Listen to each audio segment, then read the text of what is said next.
For 3 months, the beast had refused every piece of food placed inside its iron cage. Hunters had thrown bloody chunks of venison through the bars. Guards had left bowls of warm broth beside the stone walls.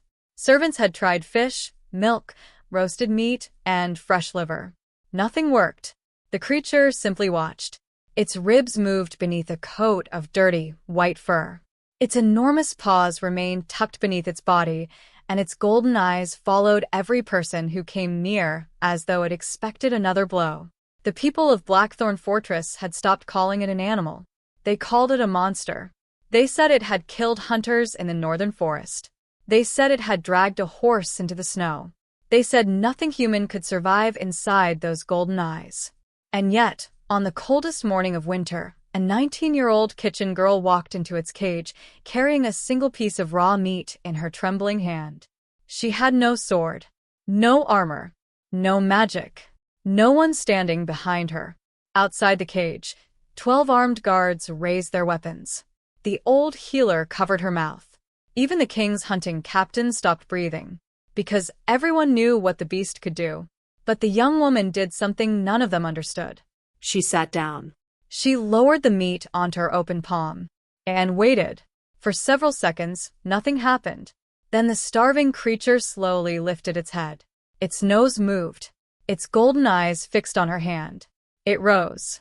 One paw touched the stone, then another. The creature came closer, closer, until its enormous head hovered above her trembling fingers. Everyone expected blood. Instead, the beast lowered its muzzle and gently took the meat from her hand. The entire fortress went silent, because the old healer suddenly understood something the king had never considered. The beast had never refused food. It had refused them. And if that was true, then why had it trusted her? 3 months earlier, winter had arrived in Vael with a violence that turned the northern kingdom white. Snow buried the roads. The mountain passes disappeared. Frozen rivers cracked beneath the weight of horses. At night, the wind screamed through the towers of Blackthorn Fortress so loudly that servants sometimes woke believing wolves were howling directly outside their rooms. Blackthorn had stood there for nearly 400 years. Its walls were dark stone. Its towers were narrow and tall. Its highest battlements disappeared into clouds whenever storms rolled down from the mountains. Beyond the fortress stretched the northern wilds. Few people traveled there. The forest was too deep. The mountains were too steep. And the old people of Vael still told stories about things that lived beneath the ancient pines. Most young people laughed at those stories, until the hunting party returned. It had happened 3 months before the opening of our story. 24 royal hunters had ridden north under the command of Lord Garan. They had gone searching for wolves. They returned with 6 injured men, 2 dead horses, and a creature nobody had ever seen before. The beast had been captured alive. That alone had become a legend. It had taken 7 men, 3 chains, and an entire night. When they finally dragged it into Blackthorn, the courtyard had filled with soldiers. People had climbed the walls to see. The creature had been enormous. White-gray fur covered its body. Its shoulders were higher than the chest of an average man. Its claws were black. Its eyes were gold. And across its muzzle ran a deep scar. But what frightened Mara most was not its eyes. It was the look in its eyes. She had seen that look before. Not in wolves. Not in horses. In frightened animals that had learned people were dangerous. Mara had grown up around animals. She knew the difference between anger and terror. Anger made an animal move forward. Terror made it look for a way out. The beast had searched for a way out from the moment it arrived. But there had been nowhere to go. So, it had stopped moving. It had curled itself against the wall of the hollow cage. And it had refused to eat. At first, everyone believed it was simply being stubborn. The guards laughed. The hunters joked that hunger would eventually break it. Lord Garan said it would eat when it became desperate enough. But days passed. Then weeks. The beast did not eat. It drank very little. It slept for long periods. Its fur lost its shine. Its ribs became visible. And still, whenever someone approached, those golden eyes opened. Watching. Waiting. Remembering. Mara first saw it properly on a gray morning in late autumn. She was carrying a basket of kitchen scraps toward the kennels when she noticed the crowd. She almost walked past. Then she heard someone whisper, "The monster is awake." Mara stopped. She looked toward the cage. The beast was lying against the far wall. Snow had fallen through the open roof of the courtyard and rested on its back. It did not move. A soldier threw a piece of meat through the bars. It landed beside the creature's paw. The beast looked at it, then looked at the soldier. The soldier laughed. "See? It knows what food is." Mara kept watching. The soldier walked away. The beast did not touch the meat. Minutes passed. Mara noticed a raven sitting on the wall. The bird hopped down. It landed near the meat. The beast's ears moved. The raven pecked at the edge of the flesh. The beast watched. Mara's eyes narrowed. The animal was hungry. She could see it. Its nose moved every time the raven tore away a piece. But it still did not eat. Mara slowly stepped closer. The beast's head turned. Their eyes met. She stopped. A strange silence settled over the courtyard. The guards were talking behind her. Horses stamped in their stalls. Snow hissed softly against the stone. But Mara heard only the creature's breathing. Slow, heavy, tired. She looked at the meat. Then at the beast. Then at the men standing around the cage. Something inside her shifted. She placed the basket down and sat against the wall. One of the guards laughed. "You've lost your mind." Mara ignored him. She remained there. The beast watched her. She did not speak. She did not reach toward it. She did not try to prove she was brave. She simply sat. 10 minutes passed. Then 20. Then an hour. The cold eventually reached through her coat. Her fingers became numb. Still she stayed. The beast eventually lowered its head. Its eyes closed. Mara looked at it. For the first time, she noticed the marks around its neck. Dark scars. Circular. Deep. Old. Not made by the cage. They had been there before. Someone had chained this creature long before the royal hunters captured it. Mara slowly stood. She walked away. The next morning she came back. And the morning after that. She began leaving water near the cage. Not close. Never close. She would place the bowl down and walk away. The beast watched her. On the 4th day, it drank. Mara pretended not to notice. She kept her back turned while she swept the courtyard. But she smiled. On the 7th day, she sat beside the cage again. The beast did not hide. On the 10th day, it slept while she was there. That was when Lady Elaine noticed. Elaine was the fortress healer. She had spent 30 years treating soldiers, servants, horses, and anyone else who needed help. She found Mara sitting in the snow. "You've been coming here every day." Mara looked toward the cage. "Yes." "Why?" Mara shrugged. "Because nobody else does." Elaine studied her. Then she looked at the beast. "Perhaps nobody else is supposed to." Mara turned. "What does that mean?" But Elaine had already walked away. 2 days later, Lord Garan came. The moment he entered the courtyard, the beast woke. Its body stiffened. Its ears flattened. A low growl rolled through the stone. Garan smiled. "Well." He stopped beside the bars. "You remember me." The creature's lips pulled back. Mara saw its teeth. They were enormous. But she also saw something else. The beast was trembling. Garan reached toward the bars. Mara stepped forward. "Don't." Garan looked at her. His expression hardened. "You're a kitchen girl." "Yes." "You don't give me orders." Mara lowered her eyes. "No."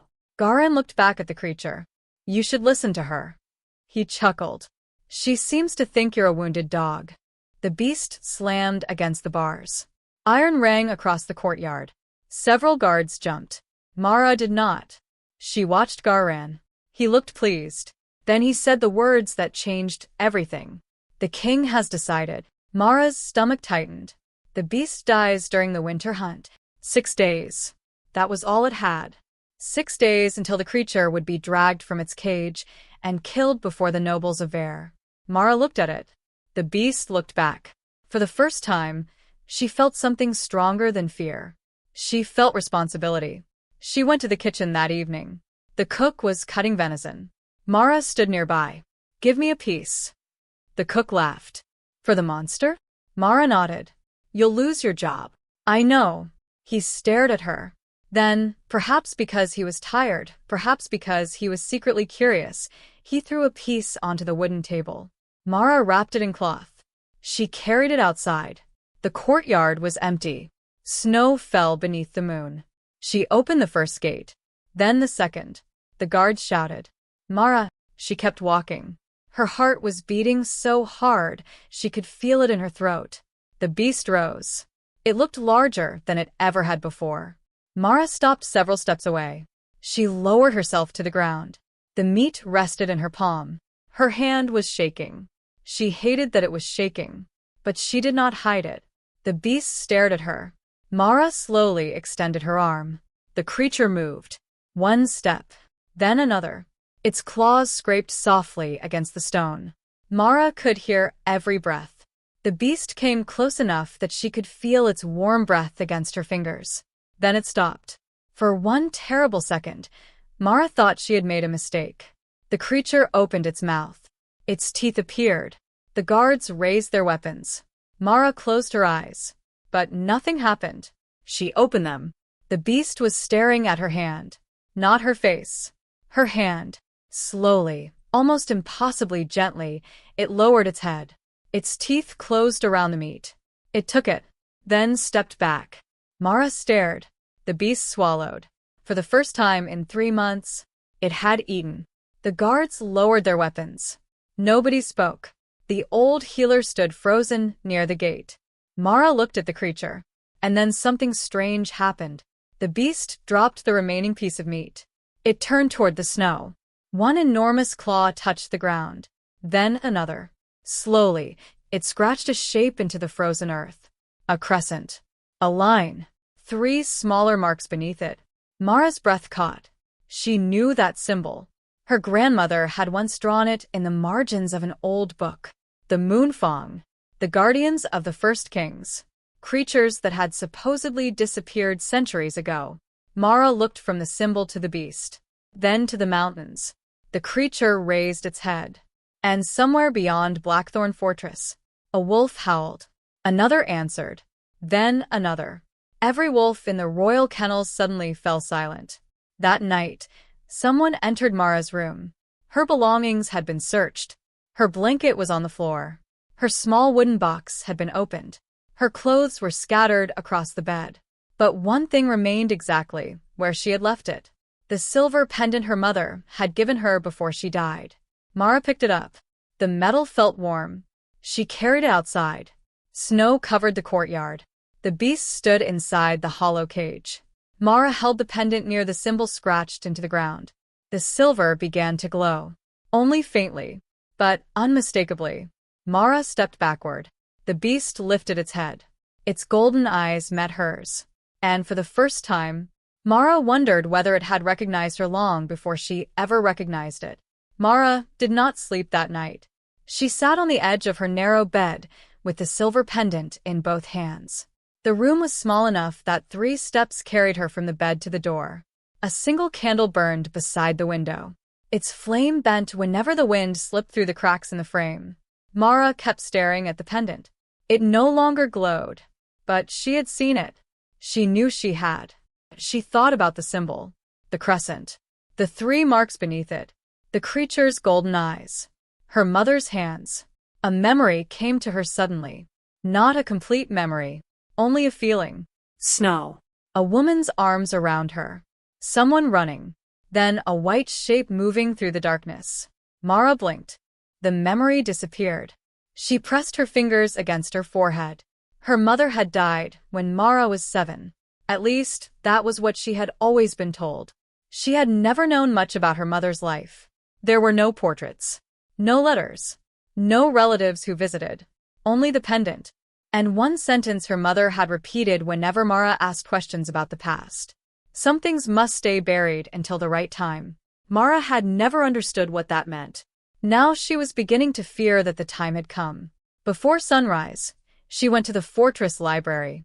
The library was rarely used by servants. It occupied the oldest tower of Blackthorn and smelled of dust, leather, and cold stone. Mara had cleaned it many times. She knew where the old books were kept. She also knew which shelves nobody visited. She searched until the sky outside turned pale. Finally, she found a book with a cracked black cover. The title had nearly disappeared. Mara opened it.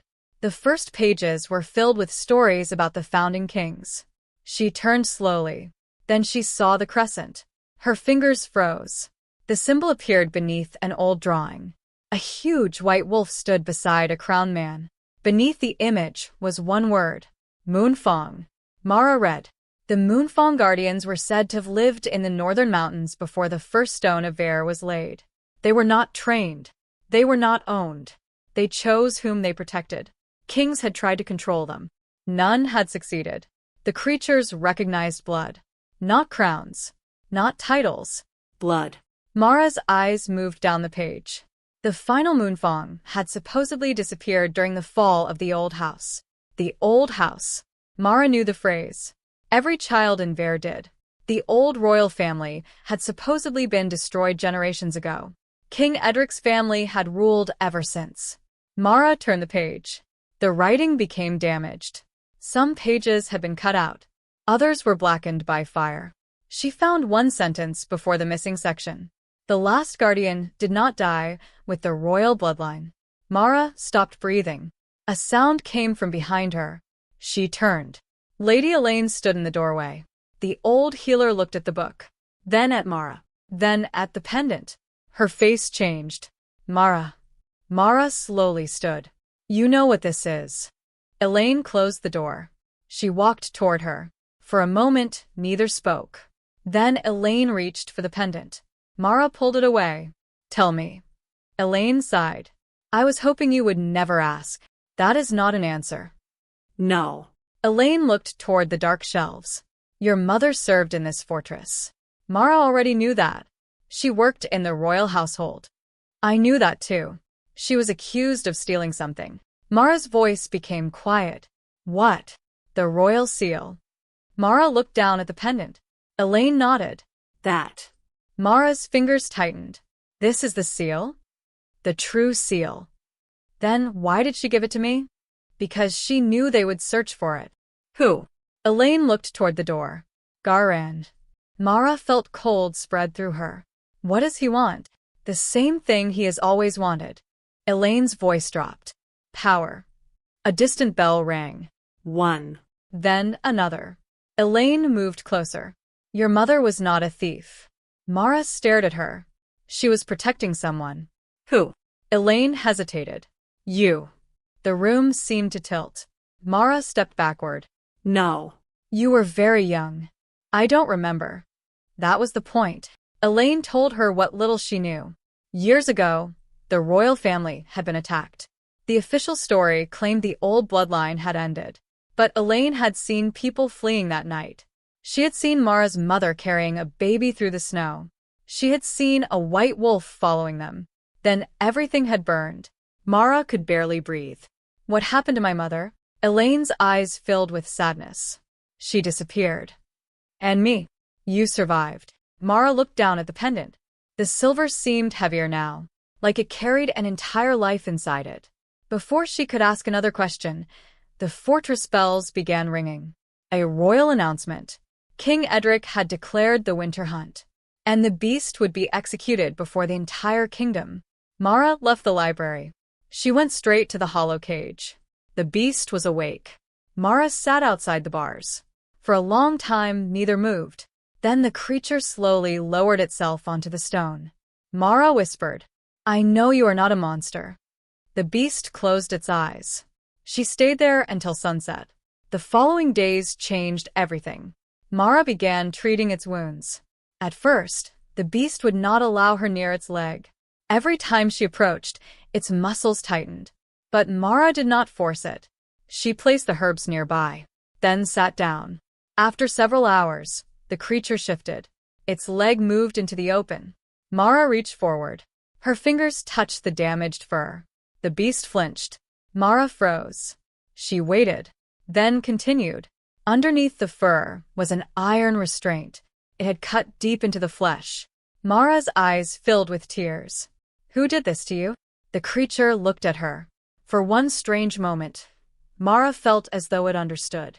She worked slowly. She cleaned the wound. She applied herbs. She wrapped the leg. The beast never attacked. When she finished, it rested its head beside her. Mara sat there until the snow stopped. Then Garin arrived. He brought soldiers. The moment the beast saw him, it stood. Garin smiled. "Move away." Mara did not. He stepped closer. The beast growled. Garin raised his hand. The soldiers advanced. Mara stood between them. "You'll kill it. That is the purpose." The beast suddenly lunged. Mara stumbled backward. The creature stopped inches from her. Its jaws were open. Its breath burned against her face. Then it turned. It faced Garin. The guards froze. Garin's expression changed. For the first time, fear appeared in his eyes. The beast was protecting her. Not attacking her. Protecting her. Garin ordered the guards forward. The beast slammed into the iron bars. The weakened restraint on its leg snapped. The cage shook. Iron broke. The creature burst through the damaged section. But it did not run. It stepped directly in front of Mara. A wall of white fur and muscle. The guards raised their weapons. Mara slowly lifted her hand. "Lower them." Nobody moved.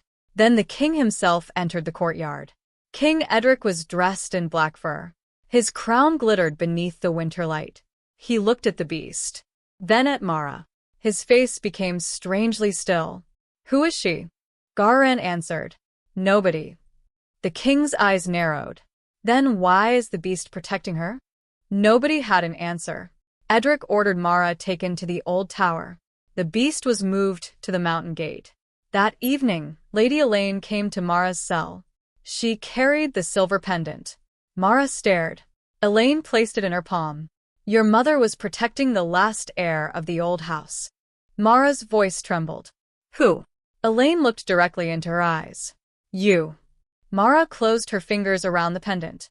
And suddenly, somewhere beyond the tower, a howl echoed through the snow. The beast had escaped its cage. And it was coming for her. Mara heard the wolves before she saw them. Their howls rolled across the mountains in long waves. One, then another, then silence. She stood at the narrow window of the old tower and stared into the darkness. Snow covered everything below.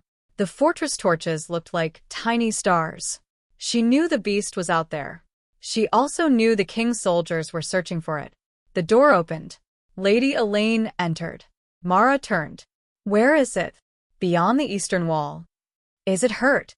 "Yes." Mara closed her eyes. Elaine moved closer. "You cannot go after it." "I have to." "You are the last person who should." Mara looked at her. "Why?" "Because if Edric discovers what you are, he will not imprison you." Elaine's voice became quiet. "He will erase you." That night, Elaine helped Mara escape. They used an old servant's passage beneath the tower. The passage smelled of damp stone. Roots pushed through the ceiling. Mara carried a lantern in one hand and the pendant in the other. Elaine followed behind. They reached the mountain gate before dawn. The snow was deep. Mara saw blood on the ground. She followed it. Behind a ruined stone wall, the beast lay on its side. Its breathing was shallow. Mara ran toward it. It lifted its head. She dropped beside it. "I came." The creature's eyes softened. Mara touched its face. It did not move away. She saw the wound on its leg. Then the blood. "We have to leave." The beast tried to stand. It collapsed. Mara looked toward the fortress. Torches were moving along the walls. Soldiers. Too many. She could escape alone. But she didn't. She wrapped her arms around the creature's neck. Together, they disappeared into an abandoned shepherd's tunnel beneath the mountain. For 2 days they traveled underground. Mara barely slept. She fed Vael small pieces of meat. At first it ate slowly. Then more. The creature was still weak, but every meal seemed to bring a little life back into its eyes. On the 3rd night, they found an ancient chamber. Carvings covered the walls. white wolves. Crowns. A woman holding a child. Mara raised the lantern. The woman in the carving looked like her mother. Mara's breath caught. Beside the woman stood a huge white wolf. The same scar crossed its muzzle. She turned toward the beast. You. The creature lowered its head. A name had been carved beneath the image. Vael. Mara whispered it. Vael. The beast looked at her. Something passed between them. Recognition. Memory. Then Mara remembered. Fire. Screaming. Her mother's arms.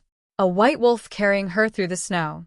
And a voice saying one thing again and again. Run. Mara fell to her knees. Tears ran down her face. Vael lowered its head beside her. She pressed her forehead against its fur. You tried to save me. A sound echoed through the tunnel. Metal. Boots. Garan had found them. Mara stood. She grabbed the ancient records. Vael rose beside her. The tunnel shook. Soldiers entered. Garan stepped through the darkness. You have nowhere left to run. Mara looked behind him. Then at the sealed stone door. The crescent symbol was carved into it. She pressed her palm against the stone. Nothing happened. Then she held the silver seal against it. The door opened. Beyond it was a hidden chamber. Ancient crowns rested on stone. Old documents filled the shelves. The truth of Heir was waiting. Garan saw it. His face changed. No. Mara understood. He was afraid. He rushed forward. Vael attacked. Garan struck the creature. Stone cracked. The chamber began collapsing. Mara grabbed the records. A beam fell. Vael threw itself over her. Stone crashed across its back. Mara screamed. She crawled beneath the rubble. Vael. The beast moved. Barely. Blood stained its white fur. Mara could escape. The records were in her hands. Her identity could finally be proven. But Vael was trapped. She looked toward the exit. Then back. She dropped the records beside her. And began pulling stones away. By dawn, she emerged from the mountain. The records were clutched against her chest. Vael stumbled behind her. Then collapsed into the snow. Mara turned. Far below, an army was already marching toward them. And for the first time she understood. The kingdom was no longer hunting a beast. It was hunting its lost queen. The northern wilderness swallowed them. Mara carried what little food remained. Vael could barely walk. Every few steps, blood darkened the snow beneath its injured leg. But it followed. Not because Mara commanded it. Because it chose to. They reached an ancient shrine just before sunset. The doorway was half buried beneath snow. Inside, old stone walls surrounded a circular chamber. Moonfang symbols covered every surface. Mara lit a small fire. Vael collapsed beside it. She cleaned its wounds. The poison had begun spreading. Mara had only enough medicine for one treatment. She used all of it on Vael. Then she sat beside the creature through the night. Outside, soldiers moved through the forest. Torches passed between the trees. Mara held her breath. Vael remained silent. Eventually the soldiers disappeared. Morning came. Mara discovered more carvings inside the shrine. They told the story of the old royal family. The Moonfangs had protected them. When the palace was attacked, the guardians fought until almost all of them were dead. Vael had carried one child away. Mara. Her mother had trusted the beast with her daughter's life. Mara touched the carving. I thought you abandoned me. Vael opened its eyes. Mara shook her head. No. She smiled through tears. You saved me. The next day they reached a small mountain village. An old blacksmith saw the pendant. He dropped the tool in his hand. You shouldn't have that. Mara froze. He recognized her mother. He had known her. He gave Mara bread, dried meat, blankets, and medicine. Then he warned her. Do not trust the king's men. Mara asked why. The blacksmith looked toward the mountains. Because the king's story was never the true story. Hope began spreading. But Garan arrived before sunset. Mara saw the soldiers first. She sent Vael toward the forest. Then she ran in the opposite direction. The soldiers followed her. She led them toward an abandoned mine. But Garan was smarter than she expected. He caught her. He took the records. He held the silver seal in his hand. So, this is what your mother died protecting. Mara stared at him. You killed her. Garan smiled. Yes. The confession was quiet, almost casual. Mara's hands curled into fists. You killed children. I obeyed the king. You burned the palace. I obeyed. You hunted us. Garan stepped closer. I will finish what I started. He raised his sword. Then a white shape exploded from the darkness. Vael. The beast struck the soldiers with terrifying speed. But there was no wild rage. Every movement was controlled. Precise. It knocked weapons away, pulled men from Mara, refused to kill. Then a poisoned arrow struck its side. Vael staggered. Mara screamed. The beast collapsed. Garan fled. Mara crawled to Vael. The poison was spreading. She used the last of her medicine. There would be none left for herself. She didn't care. Hours later, exhausted beyond reason, Mara fell unconscious. When she woke, she was moving. Vael was carrying her. Its enormous jaws held the back of her coat gently.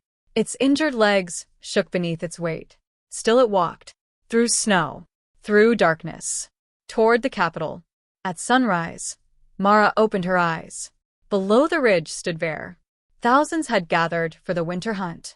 King Edric stood on a raised platform. Prisoners were lined before him. The king was preparing executions. Mara looked at Vael. The beast was exhausted, but alive. She stood. We go home. And together they walked toward the city. The crowd saw Vael first. A wave of fear moved through the capital. People screamed. Horses reared. Children were pulled behind their mothers. Soldiers reached for swords. Then Mara stepped forward. She held the silver seal in her hand. The crowd became quiet. An old woman near the front began to cry. She recognized the symbol. Then another person knelt. Then another. Not before Mara. Before the truth. King Edric stood on the platform. His face had gone pale. Kill it. The soldiers did not move. Kill them. Still nothing. Mara stepped forward. I am not here for revenge. Edric stared at her. You are nobody. Mara lifted the ancient records. Then let the kingdom decide. Lady Elaine entered the square. Behind her came survivors of the old royal household. People who had been silent for decades. They told the truth. Garan had participated in the massacre. Edric's family had taken the throne. Mara had survived. The old bloodline had never ended. Edric's face twisted with rage. He ordered her killed. Vael moved. Mara raised her hand. The creature stopped. She looked at the soldiers. Do not make another bloodbath. The first soldier lowered his sword. Then another. Then dozens.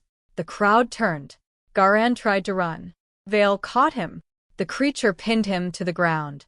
Its teeth hovered near his throat. Mara approached. She touched Vael's shoulder. The beast backed away. Garan was arrested alive. Justice would be done publicly. King Edric was stripped of his crown. Mara was declared the rightful heir. But she did not sit on the throne. Instead, she created a council. Farmers, Healers. soldiers, villagers, nobles, people who had never been allowed inside the royal chambers. The kingdom would be rebuilt together. But victory came with a price. Vael was dying. The poison had spread. Mara carried the creature into the old royal gardens. Rain began falling. She sat beside Vael. Its head rested against her lap. Mara stroked its fur. You kept your promise. Vael's breathing slowed. Mara's tears fell onto its face. I won't let you go alone. The creature closed its eyes. For a moment, Mara thought it was gone. Then she heard something, a distant howl. She lifted her head. Another answered. Then another. Vael opened its golden eyes. The mountains were calling. Vael survived. Not because of magic. Not because of some miracle hidden inside the ancient bloodline. It survived because Mara refused to stop caring for it. For weeks, she slept beside its bed. She changed its bandages. She cleaned its wounds. She fed it small portions of meat. Some mornings Vael could stand. Others it could not. Mara never punished it. Never forced it. She simply waited. Slowly, the beast recovered. It remained scarred. Its injured leg never became completely strong again. But its eyes changed. They no longer carried the constant fear Mara had seen inside the hollow cage. Vael was free. And for the first time in its life, perhaps it understood what freedom meant. Mara transformed the old royal hunting grounds into a sanctuary. No cages. No chains. No hunting. Wounded animals were brought there. Abandoned wolves. Injured horses. Birds with broken wings. Even creatures people once feared. The kingdom began to change. Children learned that animals were not trophies. Hunters learned that the forest did not belong to them. People told stories about Mara. But she disliked being called queen. She preferred guardian. One spring morning, Vael came to her door. It looked toward the mountains. Then back at her. Mara followed. They walked for hours. Beyond the forest. Beyond the old hunting trails. Into a valley hidden between two cliffs. There, beneath the snow, Mara saw tracks. Large tracks. Fresh tracks. She followed them. Then stopped. White wolves stood on the ridge. 3. Then 5. Then more. Vael lowered its head. The wolves watched. No fear. No attack. Only recognition. Mara understood. Vael had never been the last. It had simply been alone. She stood in the valley as the wolves disappeared between the trees. Years passed. Travelers began telling stories about a woman who walked among white wolves. Some called her the Wolf Queen. Others called her the Moonfang Guardian. Mara never corrected them. She simply continued caring for the creatures that needed her. Garan was eventually tried. The evidence was undeniable. He was sentenced for the massacre, the torture of Vael, and the deaths of those he had hunted. King Edric lived out his remaining years in confinement. The kingdom healed slowly. Not perfectly, but honestly. And Mara discovered one final secret. Inside the silver pendant was a tiny folded message from her mother. It contained only a few words. Mara read them beneath the old oak tree where she had spent her first winter with Vael. Her mother had never wanted her daughter to become queen. She had wanted her to become free. Mara held the message against her heart. Then she looked toward the forest. Vael stood there. Older now. Scarred. Still enormous. Still watching her. Mara smiled. She carried a piece of raw meat in her hand. She walked toward the wolf. But this time she stopped several feet away. She opened her palm. Vael came forward. It took the meat gently. Then turned toward the trees. Mara laughed softly. A younger wolf appeared behind it. Then another. One small, white wolf approached Mara. It sniffed her hand. Mara remained still. The pup took a small piece of meat from her palm, then ran back toward the others. Mara watched them disappear into the forest. Snow began falling. Softly. Quietly. The mountains turned white. She stood alone beneath the evening sky. But she no longer felt alone. Once, everyone had believed the beast was starving because it was wild. They had been wrong. It had been starving because every hand that reached toward it had carried fear, violence, or control. Mara had offered something different. She had offered choice. And that changed everything. The kingdom changed. The old bloodline returned. The guilty were punished. The innocent were remembered. The Moonfangs returned to the mountains. And the girl who had once been ignored in the kitchens became the guardian of the creatures everyone else had feared. But the most important thing Mara ever gained was not a crown. It was trust. She had learned that sometimes the most wounded creatures do not need to be conquered. They need someone patient enough to sit beside them. Someone brave enough to wait. Someone gentle enough to offer a trembling hand and accept whatever choice comes next. Years later, people would still tell the story of the feral beast that had not eaten for months. They would tell of the starving creature inside the iron cage. They would tell of the frightened young woman who entered alone. They would tell of the moment those enormous jaws closed around raw meat from her shaking hand. But Mara always remembered something else. Before Vael accepted the food, she had accepted its fear. Before it trusted her, she had stopped asking it to trust. And before it became her protector, she had simply treated it like something worth saving. As darkness settled over the northern mountains, a howl rose from the forest. Then another. Then dozens. Mara stood beneath the stars and listened. Once, those sounds would have frightened the kingdom. Now, they sounded different. They were not warnings. They were not threats. They were not cries of lonely creatures searching through the dark. They sounded like a family calling one another home.